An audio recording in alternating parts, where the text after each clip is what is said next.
to Veteran Views of Connecticut. My name is Gabor Kautzner.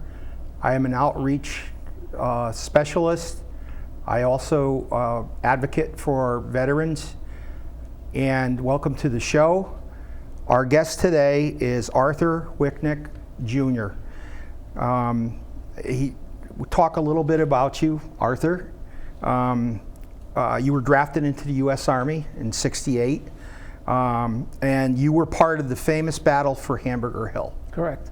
So, and you safely reached the top. Yes. During the final assault. Yes. Which you've been on a couple of my other shows, which is a very interesting story. That's definitely something we're going to cover. You're a member of the Haddam Memorial Day Parade Committee and life member of the Veterans of Foreign Wars. And you actually came out with a book that's called Nam Sense, correct? Right. And that's a memoir of your Vietnam War experiences. Yes. Correct? Yes. It says here you sold over 37,000 copies, and it's also been in 8 different other credits and stories that you had that were Chicken Soup for the Soul, Army, Soldier of Fortune, Players, a few other ones. And you also were in film, correct? Yes. Like as an advisor. Can you tell me a little bit about that? Well, not so much as an advisor. Okay. Two times I was on national television. One was with the History Channel. They did a show called Vietnam in HD, and they were looking for a veteran with ties to Hamburger Hill. Mm-hmm. And they interviewed me over the phone a few times, and I was selected. So that was quite an honor. And that show is played twice a year around Veterans Day and Memorial Day. Then the other show I was on the Military Channel, which is now known as American Heroes Channel. And we talked about the movie Hamburger Hill and my participation in the battle. And that was done with actor Lou Diamond Phillips. So that was quite a thrill to meet him and to be on his show. That's pretty amazing. Yes. So I'd like to really start this show off with a little bit of how this all started and ended up going and stepping its way up to Hamburger Hill. Well, I was drafted in 1968 in May, and I didn't want to go in the Army because the war was going on. And when I got drafted, already 37,000 young men had lost their lives, so I didn't want any part of it. So I took an additional school year at a local school, and I decided I hated school. I didn't want to go. I'll take my chances with the draft. Well, they found me fairly quickly. So I ended up at Fort Dix, New Jersey. And one of the first things you do when you get into basic training is they ask you what kind of talents do you have. And so you fill out this document known as a dream sheet. And I put down that I wanted to be a chaplain's assistant because I figured that was a nice, safe job and I wouldn't have to go to Vietnam. So I go before a interviewer to look at my document, and he says, let's see, chaplain's assistant. Well, do you have any seminary training? I said, no. Are you going to take any seminary training when you get out of the Army? No. Well, you can't be a chaplain's assistant. So he looks at the next item, and I wrote down pastry chef. I put that down as a joke. So he asked the same questions. Do you have any culinary training? I said, no. Are you going to take any culinary training after the Army? I said, no. He says, well, guess what? Smart ass, you're going in the infantry. I said, all right. So that's how I ended up in the infantry. So from after Fort Dix, I went to Fort Polk, Louisiana, to a location known as Tigerland. And then there's a big banner when you go at Tigerland. It says home of the combat infantryman for Vietnam. So I knew where I was going. There was no way out of it. You know that they actually had a movie that was called Tigerland? Yes. Yeah. That was very interesting that you brought that up. So what happened after that? Well, I excelled with my pastry chef. I'm sorry. I excelled as a pastry chef, but no, I excelled in training. I did very well on my aptitude tests. So as the training cycle was nearing an end, they asked if I wanted to go to non-commissioned officer candidate school to be a small unit leader when I got to Vietnam. I told them I don't want to be a leader. I'm a follower. And they informed me that, well, you'll spend 6 more months stateside if you take this training. I said, okay, I'll do it. Because, who knows, the war might be over, or they might downsize the number of troops there. I wouldn't have to go. So you were just, it was a good way to... It was a good way to stay stateside a little bit longer. Right. Unfortunately, the war hadn't reached its peak yet, so I was Vietnam bound anyhow. And I ended up over there just the same. Right. So how was the training? I mean, was it everything you expected, or? Well, you got to remember, I was 20 years old. It's back in classroom again. I hated school as it was, so I did the best as I could. And I think out of a class of roughly 150 potential NCOs, I was about the middle of the class. Yeah.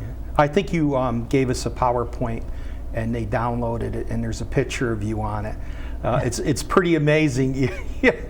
You look like my younger brother. Well, we're all pretty young. It was, oh my gosh, I couldn't believe it. Now tell me a little bit about when you did get to Vietnam, because you were on my other show, and you were a leader now. Well, I show up in Vietnam. I'm a sergeant, E5, and I'm in charge of 12 to 15 guys. And all these guys have been there for 3, 4, 6 months. They all had combat experience. I had none. So they took one look at me and basically is, who the heck are you? We're supposed to follow you? We've been here. We've been doing this. You're known as a shake and bake sergeant or an instant NCO. So they didn't want any part of me. So I had to figure out a way to prove myself that I'm not there to win any medals. I'm not there to win the war. I just want everyone to survive without getting injured and go home again. And that's how I explained it to them. So they kind of said, yeah, whatever. And so I didn't really have a chance to prove myself until the Battle of Hamburger Hill came along. Now, how many previous battles did you actually were in before Hamburger Hill? 0. I thought, so I could see why they were looking at you like, So I was in Vietnam for maybe 3 or 4 weeks. Hadn't seen any action, and we found a couple of booby traps. We were working in a fairly safe area outside of a village, and we were doing nightly ambushes and small rifts, reconnaissance in force. We were out just looking for any Viet Cong that might be in the area. Never found anybody, never saw anything. So my initial thought was, well, this war isn't going to be too bad. If this is what we do every day, nobody's shooting at me. Right. There's nothing. No one's gotten injured yet. So it all seemed like, yeah, I can handle this for a year. I know that when we had the show in the past, you actually talked a little bit about what Hamburger Hill was about. It's more about the book. It's got memoirs in there. Is the memoirs from when you started in the military? Like in Vietnam? Well, my memoir starts with the day I was drafted until the day I left. Okay. So I go into the training a little bit, but most of it's about being in Vietnam, because I wanted people to know that there's a lot of stories they heard about Vietnam vets, that we abused civilians, burned villages, things like that, did drugs. Baby killers. Those things do occur in any war. There's always a bad element in war. But the people I served with, we didn't do any of that. Yeah. So I wanted people to know just what it was like for us to be there. This is not a story about history or tactics or strategies. It's about what it's like to be in a war, and especially a very unpopular war. Right. So what is Hamburger Hill? Well, Hamburger Hill on military maps is Hill 937. The Vietnamese called it Dong Ap Bia, translated as the Crouching Beast. So it was a mountaintop in the A Shaw Valley, which is right next to the Laotian border. And the valley floor was a major artery of the Ho Chi Minh Trail, where the enemy would bring all the supplies in. And in fact, it was a dirt road on the valley floor where the enemy drove trucks. So once the 101st Airborne went in there, that stopped all the truck movement, but the enemy still wanted to keep using that part of the trail for infiltration. But we were in their way now. Right. So elements of the 101st Airborne were working their way towards the Laotian border, and they ran into resistance on Hill 937. And they just thought they were meeting a small enemy force. But every time they tried to take that hill, they were pushed back. So they would call in artillery, some airstrikes, and try it again, and keep getting pushed back. So this went on for a period of 10 days. And day after day, more and more, with each failed assault on that hilltop, more and more troops were brought in. Eventually, my unit was brought in for what was hoped to be the final assault, and luckily it turned out to be the final assault. But by the time I had arrived, over 60 young men had already lost their lives, and 300 or 400 had been wounded. And the enemy was still there in force. So now tell us a little bit about how you actually gained the leadership from your men, which I thought was an excellent story. And then we'll go into some slides afterwards. All right. Well, what had happened is, this is my first time in combat, first time being under fire. I don't know what the heck I'm doing. And before we went out to the skirmish line to start attacking this hill, we got two commands. The first command was fix bayonets, which meant if we run out of bullets or if we get close enough, we're going to have to fight, by stabbing people. Yeah. And the other command was we're not taking any prisoners today. Kill anybody that you see. So even if an enemy soldier is surrendering or seems to be surrendering, shoot him. So, and again, that's crazy. Well, yeah. These are the commands we got. Yeah, right. Well, again, this has been going on this is the 10th day now that this has been going on. So we're not going to take any chances. We're just going to wipe them out and take the hill. So there was a 2-hour artillery barrage before we moved out to assault the hill. And once that artillery barrage ended and we moved out, we were told to put down suppressive fire, which is everybody firing all at once. Right. That was to keep the enemy's head down so we can get close to them. Well, once we got onto the open, all these guys are firing, and I'm looking at the hill, and all I see is dirt, stumps, rocks, bomb craters. Everything's gone. Everything's gone. There's no vegetation. I don't see any fighting positions. I don't see anything. I'm thinking, what in the world are these guys shooting at? There's nothing to shoot at. And in my mind, I thought maybe the enemy left the hill the previous night. Right. And so I see guys crawling around and getting into bomb craters and firing their weapons. And I said, well, I'm not going to use up all my ammo. I'm not going to dirty my rifle. I just cleaned it. So I'm the only dope out there walking while these guys are all crawling. And we proceeded maybe 50 to 100 yards. I almost got to the base of the hill, and I'm looking at the ground, and I noticed little puffs of dirt popping up in different places. And I says, man, all that artillery, it's done something to the soil. All these little things, these bubbles are coming up. That's when I realized, holy mackerel, those are bullets coming in. Somebody's shooting at me. Well, yeah, you're the only idiot standing out there. So now I'm on the ground, just like everybody else crawling, and I get up and fire a few rounds. I don't have a target, it's just a hill. Right. So I know that there's somebody up there now because bullets were coming in around me.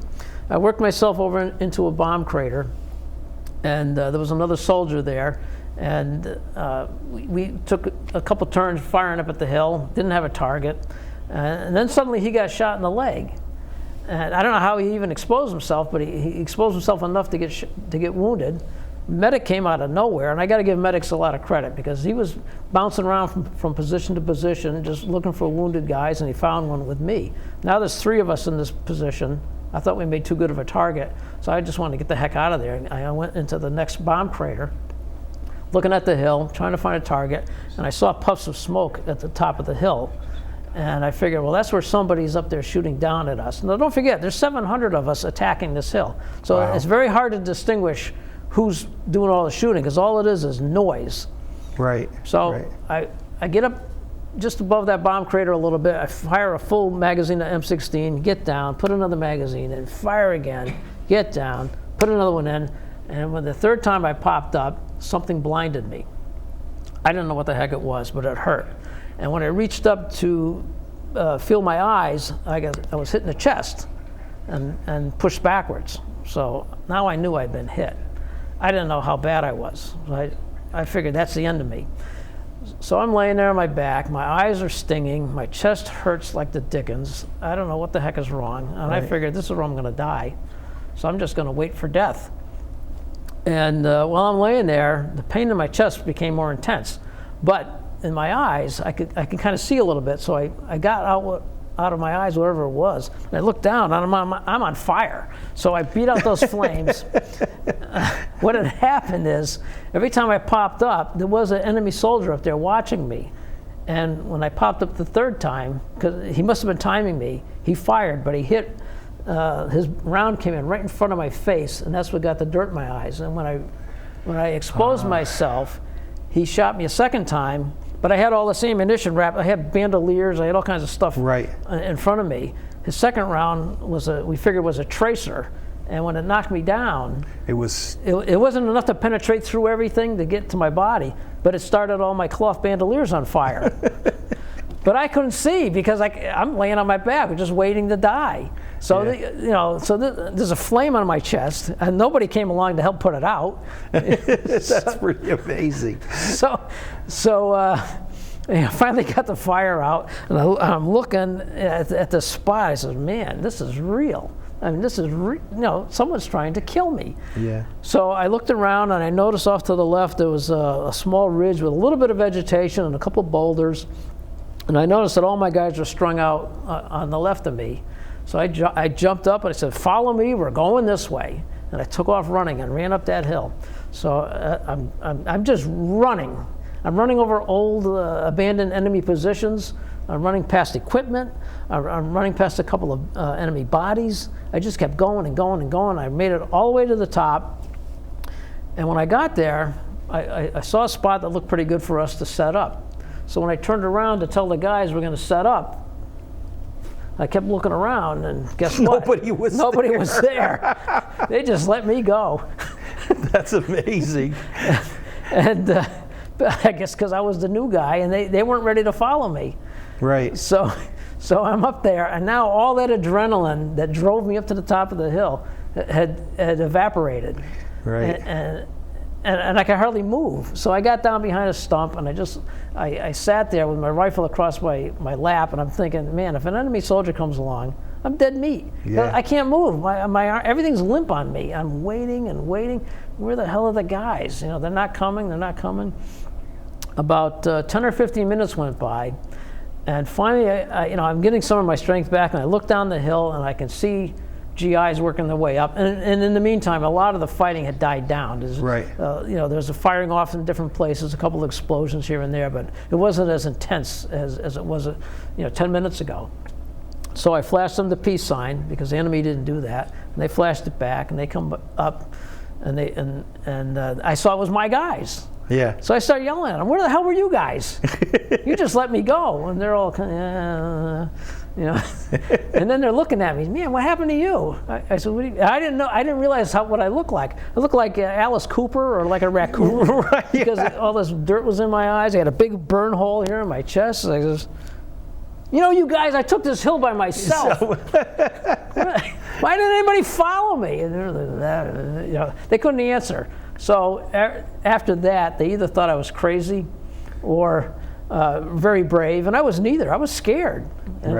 But something clicked when I was down at the bottom. Take the objective. You got to go. So, and it's just that training just kicked in, and away I went. And I just wish it kicked in for them too. Yeah, right, to follow you up. Yeah. Well, thank goodness there wasn't anybody up on top. Well, they were there because I could hear voices off in the distance. That's why I didn't dare look around that stump. I just stayed where I was. So what happened after that? They came in and they just cleaned up? Well, more and more GIs came up on the hill, and within a half an hour, we were like ants all over that hill. And there was guys taking out different. You can still see people firing into positions, throwing grenades in, but nothing was happening around us. So we had taken the hill. As I mentioned, it was almost 700 of us. We just covered that hill. Completely took the hill. We took the hill, and whatever enemy was still there ran off the back slope and as soon as they got away from where we were, helicopter gunships were up there firing down on them. So it wiped out a lot of guys, a lot of enemy soldiers that way. Right, right. Now, where were your lieutenants? I remember you telling me some of your commanding officers. I don't know where they were. Because you said that one had died, and then there was one that got wounded or something. Well, my immediate lieutenant was was what we call a Mustang. He used to be an NCO. Then he went to OCS, so he was the first lieutenant. He was our platoon leader. But this is a story I heard. I don't know how accurate it is. That he fired at an enemy soldier, and his bullets hit a rock and ricocheted back and hit him. Oh wow! So we all joked that he was a coward and had a self-inflicted wound. Right. That's crazy. So, it's just one of the things about being in combat, in a combat situation with a bunch of guys, especially young guys. You joke around. Yeah. Not everything is funny, but that's how we coped with. Yeah, it's like sarcastic humor. It's sarcastic or dark humor. Yeah, dark. Always dark. It's always dark humor. Yeah. So, and that's part of how we. Pretty much we were like that in Iraq too. Yeah. Some of the things we said. Actually, they were able to load the PowerPoint, and I'm going to show the slides. Sure. Yeah. And we could take a look at Okay. the young man that was drafted. Yeah. If we could show the slides, that'd be great. Thank you. Yeah. Oh, look at draft notice. Yeah, that's a draft notice, and That's pretty amazing. It says, "Greetings. You are hereby ordered to join our military." And that's me at NCO Leadership School. That's in Vietnam. Our base camp was Camp Evans, outside of Phong Dien, which is in northern South Vietnam. This is Hamburger Hill. This is what's known as the lower LZ. This is where our supplies came in, and this is how we got the wounded out. Well, for our watchers, LZ is loading zone. Landing zone. Landing zone or loading? Landing zone or loading zone. One thing I think is curious about this particular photograph, if you look near that tree, everyone's rifles are stacked up against the tree. No one's carrying a weapon, and only a few hundred yards away is Hamburger Hill, and this is during the battle. This isn't after. Right. This is taken right after the battle. This is one of my favorite photographs. Oh my goodness! Because if you look at it, the two soldiers are probably going through their mind, what have we just experienced? And think about all the people we lost going. But the devastation. Look at that devastation. Yeah. There's nothing left of the hill. There's nothing there. There's nothing there. And this was the sign that was first erected on the top of Hamburger Hill after we took it, and it says Hamburger Hill. Of course, whoever wrote it wasn't very good with their, compressing their letters. But if anyone has seen the movie Hamburger Hill, at the end of the movie, there's a sign that said "Welcome to Hamburger Hill." That's not the real sign. This is the real sign. This is the real sign. This is the real sign. And this is the day after. To give you another idea how there's nothing there. Wow. And you went up there by yourself? Well, no. I went up that section by myself. Okay, all right. But I thought the guys were right behind me. Yeah. But I was that wrong. Adrenaline just kicked right in. This is a fire base across the Ashaw Valley from Hamburger Hill, and this is where a lot of the artillery rounds were fired from. And I spent a lot of time on this base doing ambushes and patrols. Right. Once again, Firebase Airborne. This is a Chinook helicopter, either offloading or loading troops. And then while they were doing that, I ran down to the concertina wire and took a picture of the helicopter as it was taking off. Mm-hmm. Here's the artillery. Artillery on the left is the 155 millimeter, and on the right is the 105s.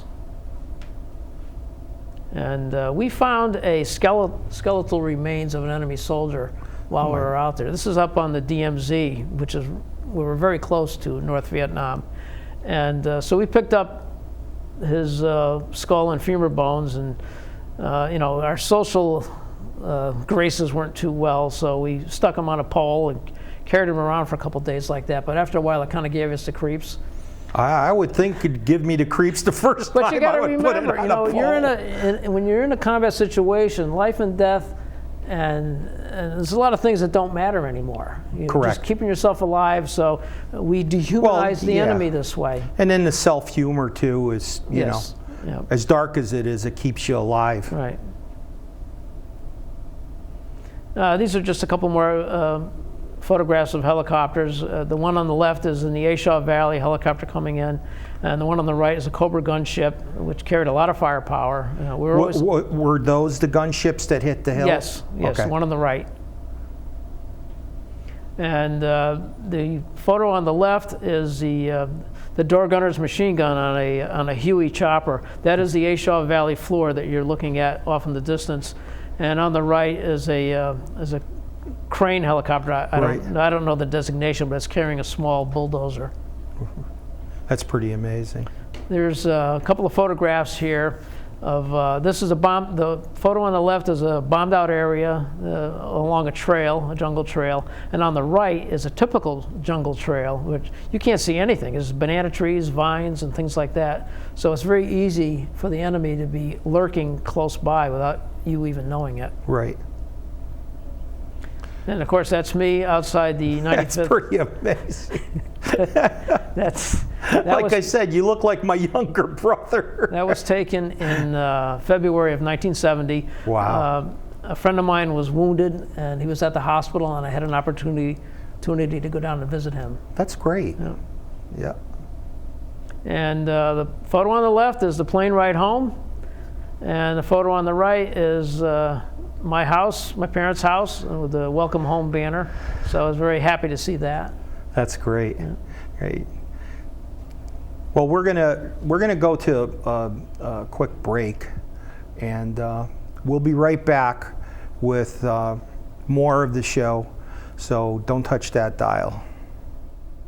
Community TV, your neighborhood TV. Publicly funded and a reliable partner for cable companies nationwide. It provides transparent coverage of local and state government, education, and public programming. A digital town green that can be watched anywhere, anytime, and on any device. Watch us on today's high-tech distribution methods. Community TV in Connecticut. Local, unfiltered, reliable, and yours.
Hey, let's check out this park.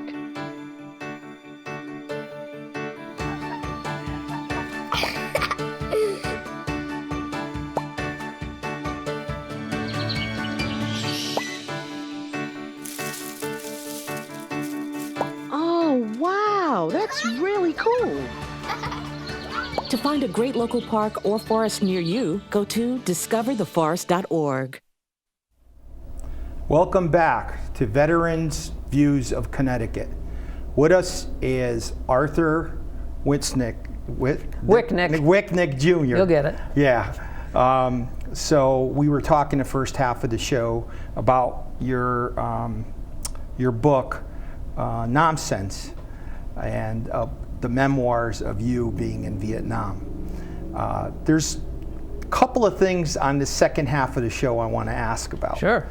One is the story of the peaches when you were trying to hit the hill.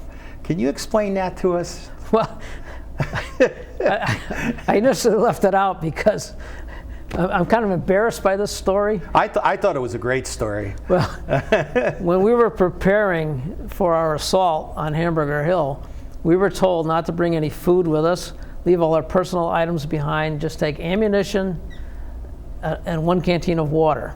But what I did is I grabbed a can of peaches out of my rucksack because I didn't know if I would be hungry at some point during this thing. So we ended up staying overnight at the base of the hill because not all the other units were not in position yet. So we couldn't assault the hill with only half of us in position. So we spent the night at the base of the hill, wake up the next morning, and everybody's hungry. So I figured other guys would have brought something along as well. So I opened up my can of peaches and I started eating them. I'm almost finished, and one of the guys looks over and says, "Hey, you gonna share the peaches?" So I looked in the can and I saw there was like 2 slices left, and there's 12 guys. I said, And I said, "There's nothing left." "Oh, really? Well, thanks a lot." Yeah. So now I'm thinking, oh, what have I done? I'm their new squad leader. I'm supposed to set the example as a leader, and what I do? I thought about myself. So now I'm kind of concerned, like, what are these guys going to do to me? Yeah. You know, are they going to cover my back when we get into this thing? So, as like I mentioned before, you know, I got shot at and hit, and I ran up the hill by myself. And so when I got to the top, and everybody else came up, and I was giving them hell for not following me, you know, I kept asking, why the hell didn't you guys follow me? You know, we could have taken this hill. It might have, you know, ended the battle that much quicker. And of course, they all didn't know what to say until one of them says, "Guess what, Sergeant Wiknik? You didn't share your peaches. That's why we didn't follow you." And so everybody laughed at that. That's not really why. Right. But it was something to say at that point. It was something to say at that point. Yeah, and then it That's just amazing. It diffused the whole situation. Yeah. That's pretty amazing. Yeah. Yeah, well, I also wanted to talk about how you came up with the name. Oh, nonsense? Yeah, which I thought was a very, very interesting story. So I'm working on this book, and I worked on it for years at home. Mm-hmm. And I was working full-time at Pratt & Whitney in East Hartford. And every day at lunchtime, the guys would ask me questions about my Vietnam service. So it helped me tell them stories, so I would remember different things to jot down. And one of the guys says, "You got a title for this thing yet?" I said, "Well, I was going to call it Platoon, but then the movie Platoon came out, so I couldn't use that. Now I had nothing." So we sat around at lunchtime every day trying to think of titles. And then one day, one of the guys says, "You know, we're wasting our time trying to give you a title. It doesn't make any sense to help you with this because your book will never get published anyhow." Right. And one of the guys says, "Yeah, this is nothing but nonsense." And then we all looked at each other and go, "That's it. That's the name." And it's like, what a great wow. story. So that's how the title came about. That's amazing. Yeah. In the book, do you have anything in the book about letters writing home or anything like that? If you can kind of like tell us a little bit about the book a little more. Letters from home is key to survival. It really is. Mm-hmm. Contact with your wife, your girlfriend, you know, that's paramount to keeping your sanity and keeping you alive. Because as long as you have somebody to go home to, you feel good. You know, you're gonna work hard to survive. So my girlfriend had been writing to me very faithfully 3 or 4 times a week. I was getting letters after letter after letter, and they were all very passionate, and it made me feel good. And then about halfway through my tour, the letters stopped. Just nothing. And I knew there was nothing wrong with the mail because I was still getting mail from my parents and my sister and my aunt, but nothing from her. And almost 4 weeks went by before another letter showed up, and I was afraid to open it. I figured this was Dear John. Yeah. But it wasn't. But it could have been.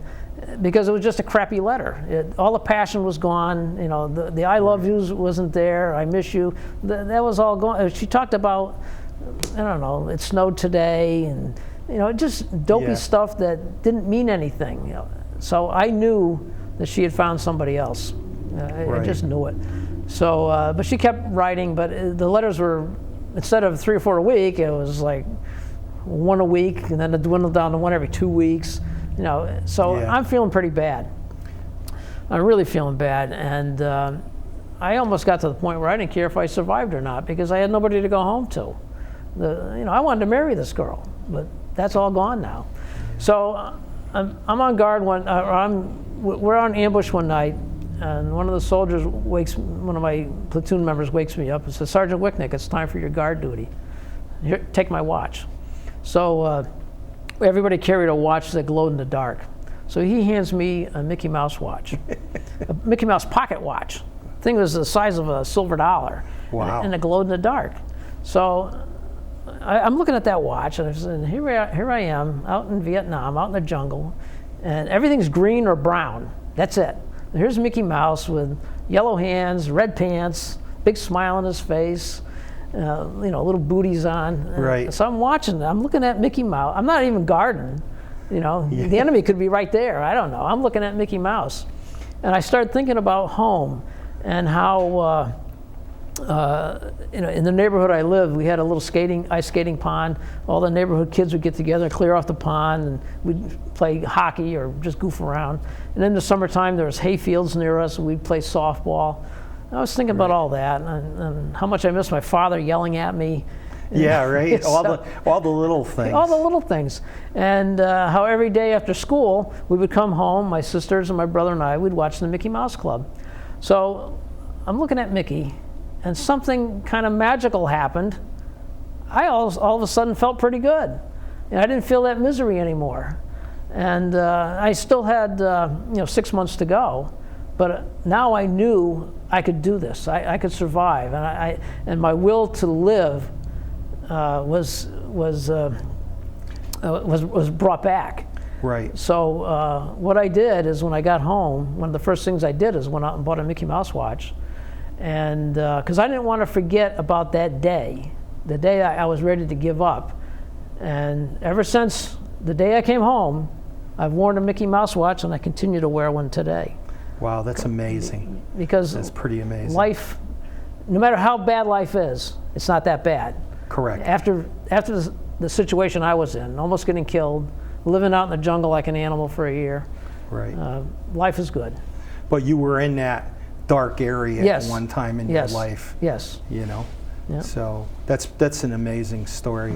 Yeah, I got to thank Mickey Mouse for that. Walt Disney, Mickey. If you're listening, Walt, thank you. Yeah, he's up there somewhere.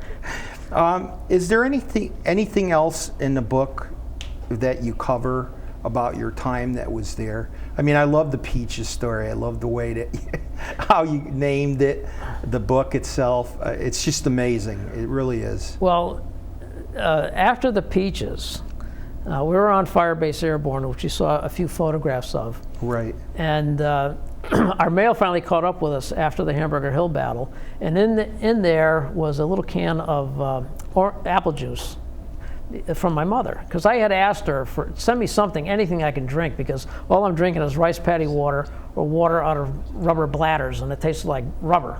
Yeah. So she sent me this little can of apple juice, and it was so good to have something with flavor in it that I looked at the back of the can and I saw an address. It was a company in New Hampshire. So I wrote them a letter and I told them, here I am in Vietnam. My mother sent me a can of your product. I love it. I want to buy a case to share with my platoon, because of the Peaches. I want to share with these guys now. So I send the letter off, and of course it takes a week for the letter to get there. Right. And it takes another week to get a response. Well, 2 weeks later, what shows up is a case of apple juice in little cans. Oh. So in there, there's a letter from the company that says, send no money, and we want to show our appreciation and support for what you're doing. Here's a case of apple juice with our compliments. Share them with your guys. So I did. I gave everybody a can or two, And they were happy with that. So then I started thinking, if I can get this, what else can I get? There's your little busy mind going. Yeah. That's pretty amazing. So what I did is, as other guys got their care packages from home, we had a little dump on the fire base, and they threw all their garbage there. So when nobody was looking, I'd go over to that little dump, and I'd pick through the cans and the packages, and I'd start writing down addresses of these different companies. And I'd send a letter out every couple of weeks. Oh, here I am in Vietnam. My mother sent me some of your sent me some of your product. What's it going to cost me to get a case or a gross or whatever the heck it is? And just like clockwork, I'd get a package, a couple of weeks later. Send no money. Yeah, here's a case with our compliments. So I did that for the entire year that I was there. And in fact, it got so complicated, I had to make a chart to make sure I didn't contact the same company twice. That's amazing. And so the guys would ask me, how the heck are you getting all this stuff? And I said, well, I have an uncle that's in the food distribution business. He sends it to me. Oh, okay. So I don't want them doing it because they'll ruin it for everybody. Yeah, right. So right. I had my own little. I had my own little. It was like if you ever see the movie Stalag 17, where William Holden always had the good stuff. Right. And everybody else lived like animals. Well, that was kind of like me. I was able to get all this stuff. So what it proved is that a lot of American people really cared about the people in Vietnam. So, you hear these stories that the war was not supported. Well, heck, I can show you where, it was supported. For a whole year, I got free food from different that's companies. Pretty amazing. What a story. Unbelievable. It's all from the can of peaches. I know, right? That's why I had to have you talk about the peaches. That was a big thing.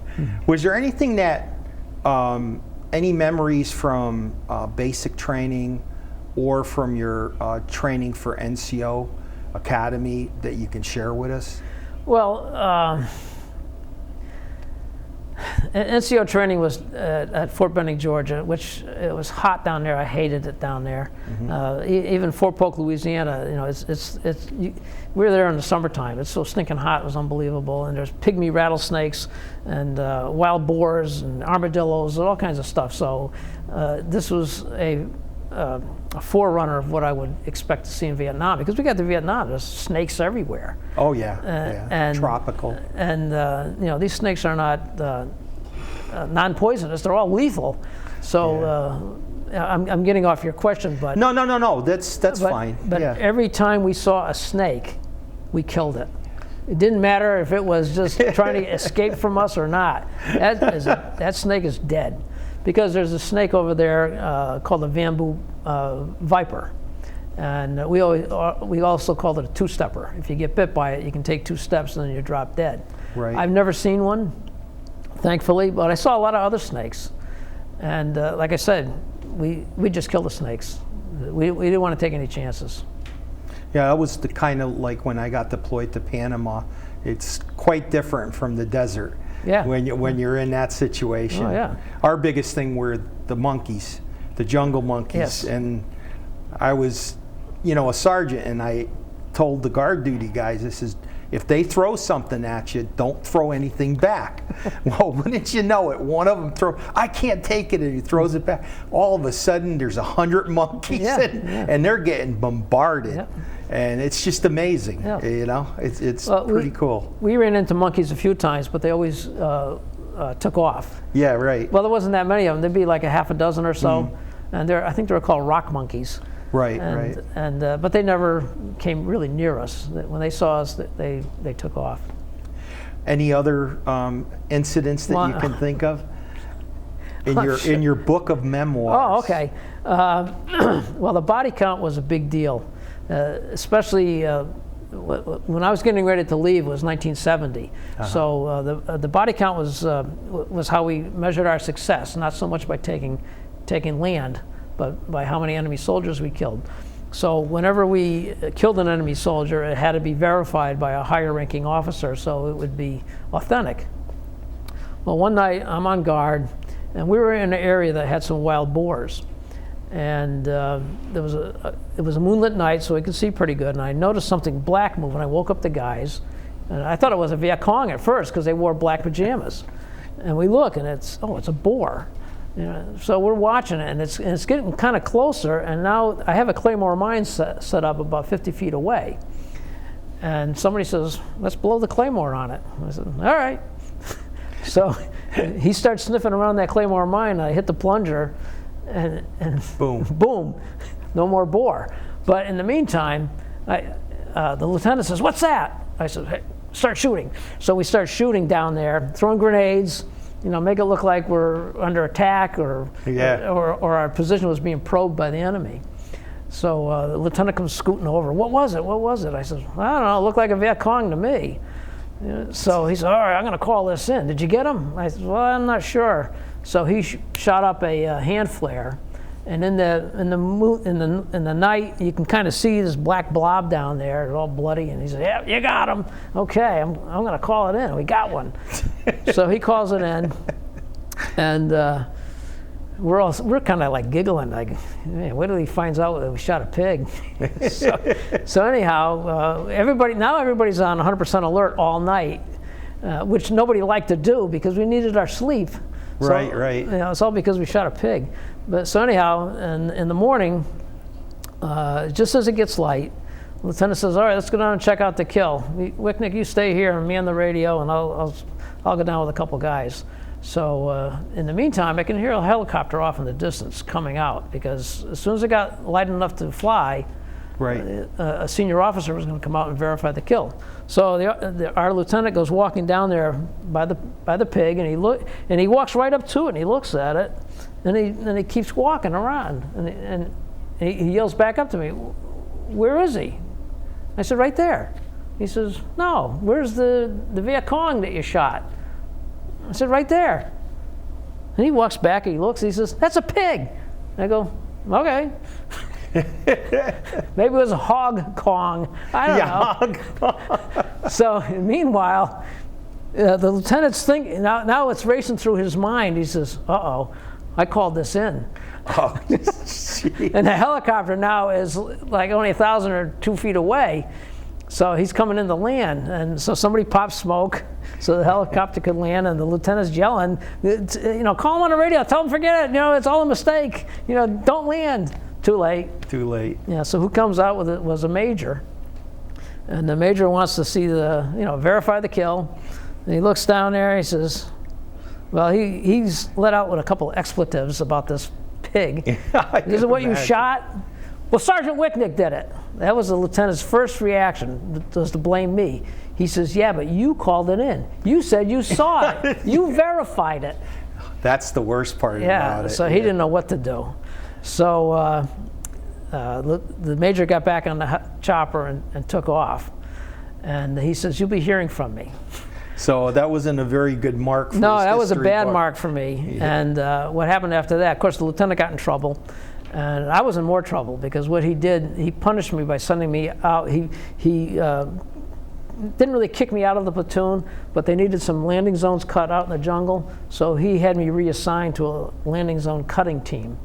I see. And to get me away from him and away from my guys. Of course, all my guys were all laughing about this pig thing. Yeah. So they thought it was a big joke. So do you feel that might have been something that was good for you to be reassigned like that? No, because the landing zone cutting team was really made up of the undesirables that were in base camp. These were guys that we would not send out to the field because they were unreliable. So so it was a platoon of misfits, and that put me on another, if you want to call it an adventure, to go out and cut one of these landing zones, and it was just a horror show to do that with these guys. Yeah. And you were the leader of the platoon? I was the leader. Oh, I could just imagine how that. No, it was bad because we went out to the Army had selected a jungle mountaintop, and we had to rappel in. And my radio operator and myself were the first two on the ground. Of course, you can't see; it's triple canopy jungle. So we had to rappel down, and once we knew the area was secure, there was no enemy soldiers around, we yanked on the ropes and had more people come down. So about the fifth guy, and as each person came down, we spread out, start setting up security.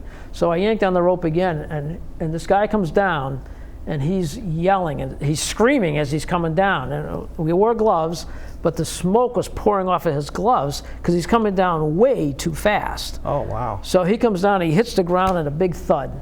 Basically, he free fell out of that chopper. Unbelievable. And I went over to unhook the rope, and he never hooked up. He just jumped out of the chopper holding onto the rope.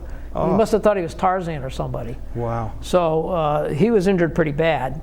So I had to call for him. After everybody else got on the ground, I had to call for a medevac to send out a basket to load him in, put him in, and get him out of there. Right. And did they ever replace him or no?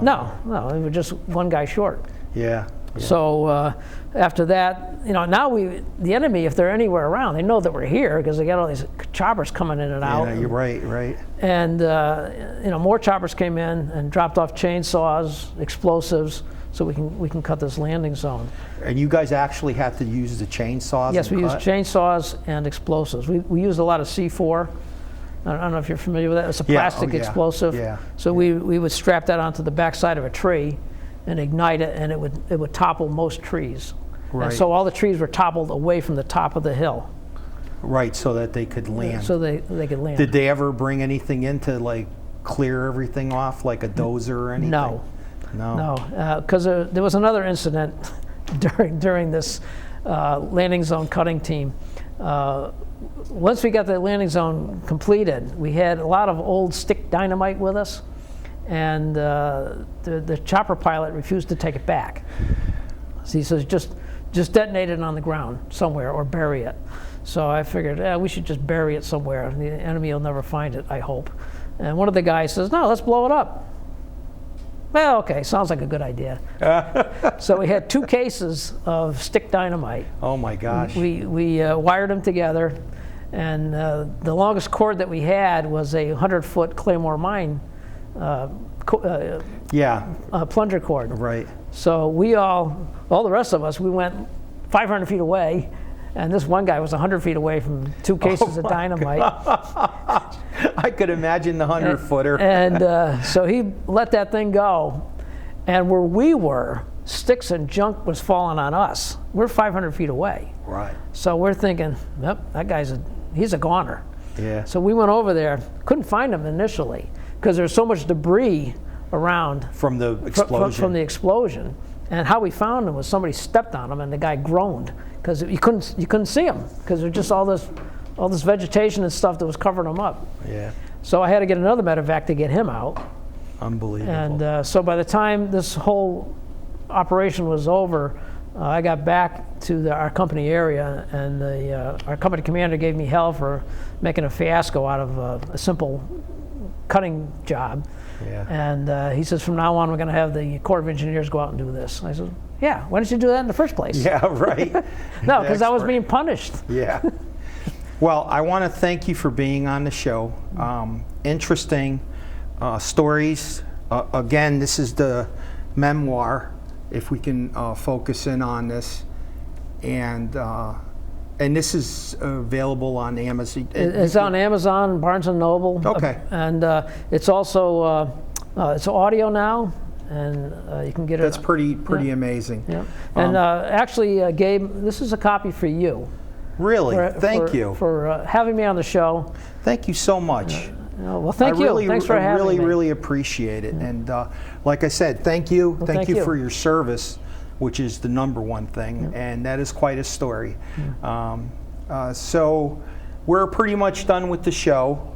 I just, usually when I end the show, I like to say that please don't forget those that are not with us anymore. Right. And to remember that freedom is never free, and that everyone sacrifices something for that freedom. And so until next month, please watch the show. And again, thank you so much for coming on the show. And pretty unbelievable. I'll always remember you about the peaches. Okay, thanks. You're more than welcome.